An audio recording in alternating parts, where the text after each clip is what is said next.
Hi, this is Anita from 5 Minutes with Art.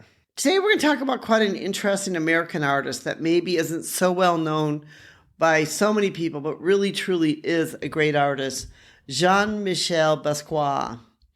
And Jean-Michel Basquiat was born in December 22nd, 1960 in Brooklyn, New York. He was the second of three children in a culturally rich household. His father, Gerard Basquiat, was Haitian, and his mother was of Puerto Rico descent. So he was of a mixed heritage in this Brooklyn neighborhood. From a young age, he showed a natural talent for art and was encouraged by his mother to visit museums, including the Brooklyn Museum and the Museum of Modern Art. And his early exposure to arts really planted seeds that would blossom into a remarkable career. In 1968, tragedy struck when Basquiat was hit by a car, resulting in a prolonged hospital stay. His mother then gifted him a book, The Gray's Anatomy, for him to be able to study during his recovery. And the book's detailed medical illustrations left a lasting impression on Basquiat and became a recurring motif in his later work. His formal education was a little bit tumultuous. He attended several schools but struggled to conform to traditional academic structures.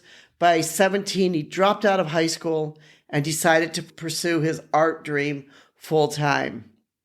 He was known to have great intellect, and creativity was evident from his lack of formal training. He was a vicarious reader, drawing inspiration from literature, history, and art.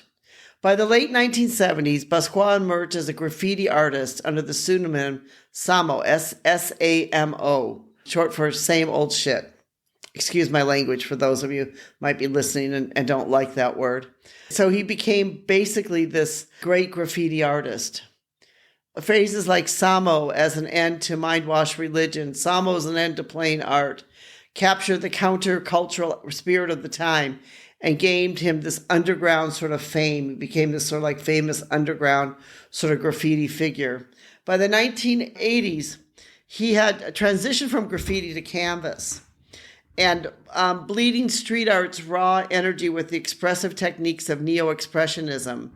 And this marked the beginning of his rise within the art world. His big break really came in 1981 when he participated in the group exhibition New York New Wave at the Mud Club, curated by Diego Cortez. His work caught the attention of prominent art dealers, and he was offered studio space and resources to create. By 1982, Basquiat's career skyrocketed. He became the youngest artist invited to participate in Documenta, a prestigious contemporary art exhibition in Germany. The same year, he collaborated with Andy Warhol, a partnership that sort of blended Warhol's pop sensibilities with Basquiat's raw emotive style, his emotional style. And the duo's joint work were met with mixed reviews, but highlighted Basquiat's ability to stand shoulder to shoulder with art world's giants. So here he was, quite young, not formally educated, and was already doing work together with Andy Warhol. He has some major themes in his work, and a lot is race and identity, power and inequality, morality and religion, and medical imagery, which probably has to do a lot with that Gray's Anatomy book that he got. He has some, quite famous works of art. But the sad part about him is that he really struggled with fame. He was one of the few Black artists in the predominantly white art world at the time. He faced constant scrutiny. While celebrated for his talent, he also endured a lot of criticism that dismissed his work as overly simplistic or other type of things. And the challenges of fame, coupled with his personal struggles, took a toll on him. And he developed a dependency on drugs, which he initially used to cope with the demands of the career. But tragically, on August 12th, 1988, Basquiat died of a heroin overdose just at the age of 27, cementing himself as a member of the 27 Club, a group of talented individuals who died young. Though how tragic that was for him to die so young, the great thing that we need to remember is the impact that he had upon the art world. And even though he, died young, wasn't able to create a lot of art throughout his lifetime. In fact, left school at 17. So we could say maybe 10 years he was working as an artist. He did have a great impact upon art. He had a great legacy upon the art world.